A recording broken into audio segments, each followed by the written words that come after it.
Isang hakbang papalapit sa'yo. Ngunit mas pinili kong huwag gumalaw kung saan ako nakatayo upang mapagmasdan ko ang kabuuan ng itsura mo. Hindi ko nga alam kung paano napukaw mo ang atensyon ng aking mga mata gamit lang ang ganda mo. Kasi pangalawang beses na napagkakita na natin to. Ay mali. Pangalawang beses na pala ito na ang ganda mo nasulyapan ko muli. Lalo na ang matamis mong ngiti na siyang nagpapahina ng aking binte. 3.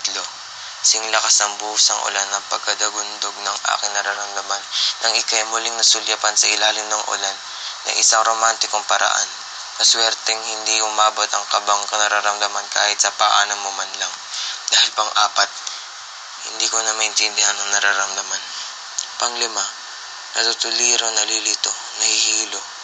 Hindi maipahayag ang nakakapagpagkababag na nararamdaman.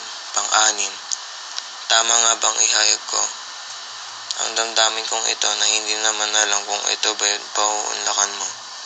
8, mararamdaman ko hindi mahinto, hindi mapigilang di inaanunsyo. Ika'y idaan sa awitin kong ito. Pero 9, sa hindi inaasahang pagkakataon, mga hakbang papalayo ang aking natamo mula sa iyo. Kasabay nun, ang pagbugso ng mga luha mula sa mata ko. Hinihiling na matapos ang bawat segundo ng araw na to at maging panaginip na lamang ang pangyayaring ito kasi hindi ko na kaya ang sakit na paglisan mo.